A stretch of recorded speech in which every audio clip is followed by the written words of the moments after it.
When I first went on the mission field in 1997, my biggest struggles were with isolation and loneliness.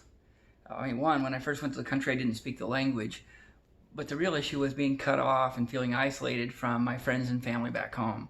That was really the hardest thing for me to deal with. It wasn't my feeling like even like my life was in danger. It was that feeling like being cut off from friends and family. I mean, back then, nobody I knew back home used email, and I didn't have a computer anyway. Uh, we didn't have cell phones. A call back to the States was outrageous. Letters took months. I mean, one time a really loving group from my home church decided they were going to send me this care package for my birthday, which was in September, and they packed it full of pictures and letters and chocolate. And when I got it in February, it was all melted into this giant glob, with chocolate ball with letters and stuff stuck in it. I mean, it was really sweet anyway. I was still really touched, but it was a disaster. um, and and it was hard. It was one of the hardest things I had to deal with. That feeling of loneliness, and year after year, even as I would go home, I noticed how much one of the things that was hard to cope with was how life just went on without me. All my friends were getting married. I was still single up until right before I turned 30. And all my friends were getting married, and life was going on as in a weird way, almost as if I had died. They were just kind of continuing on with life. And it was really sad, and it was hard to deal with, and it was a struggle.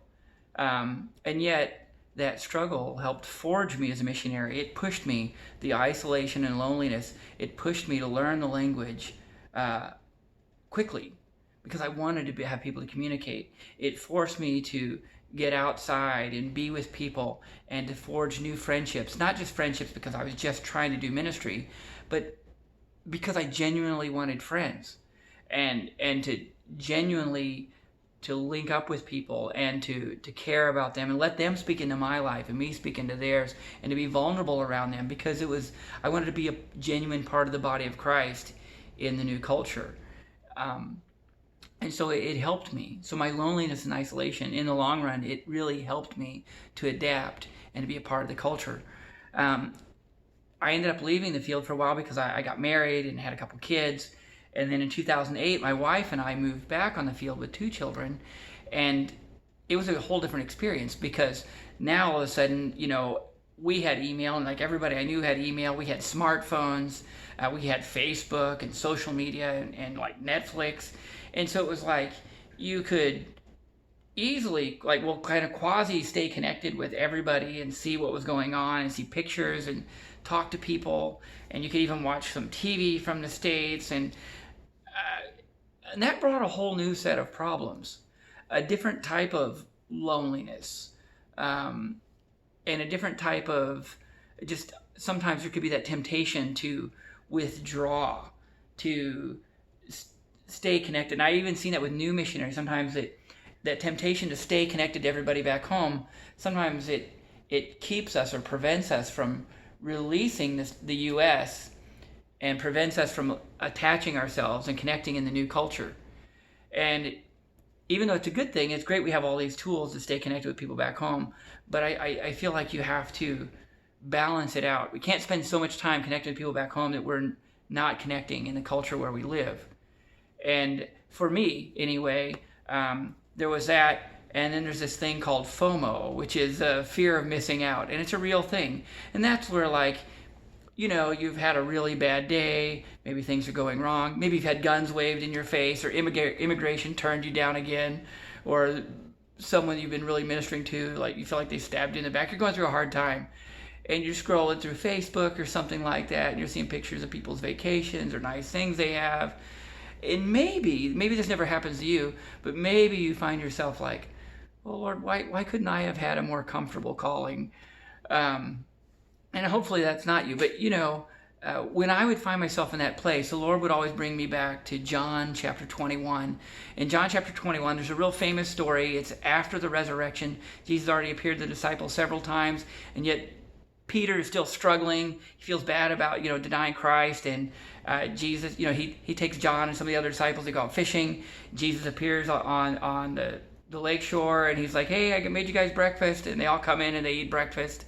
And then the text doesn't say it, but it seems to imply that Peter and Jesus go for a walk. And while they're walking along, Jesus asks Peter 3 times, do you love me? Peter responds, Lord, you know all things, I love you. I mean, it's a great story, but that's actually not the text that the Lord always uses to speak to me. The text begins in John chapter 21, verse 18. And that's where basically after Jesus asks 3 times, do you love me? Peter says yes. Jesus goes on to tell John, basically, hey, don't sweat it, John. I know you denied me last time, but you know what? I'm going to give you get another chance when you're older to die for your faith. He says, when you were younger, you stretched out your arms and dressed yourself and you went wherever you wanted. When you're older, you're going to stretch out your arms and somebody else is going to dress you, and they're going to lead you where you don't want to go. And the text is really explicit that it says that he was talking about the way that Peter was going to glorify God, and that was that he was going to be crucified. And so in this strange way of comforting, yet not very comforting, Jesus is telling Peter, you're going to die for the faith. You're going to die. And, and Peter's listening to this, and and then Jesus says, but he says, but follow me, and Peter's listening to this, and he looks around, and he notices that John is following them. That John is listening to this whole conversation, and he's walking behind them, and he's listening to the whole conversation, and he looks at John, he looks at Jesus, and he says, well, what about that guy? I said I'm going to die for the faith, but what about him? And Jesus says, what if I want him to remain until I return? That has nothing to do with you. Don't worry about him. You follow me. You follow me. And today, I hope you can hear that. If you find yourself wondering, what if I wish I could have a more comfortable calling. At least I found myself in that place sometimes. If you find yourself there, hope you can hear Jesus today saying, don't worry about them. Don't worry about what they're doing. You follow me. You follow me. Because in the end, that's all that's going to matter anyway, right? Isn't true success just doing the will of the Lord?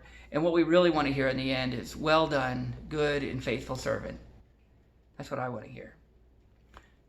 God bless each of you. We're praying for you.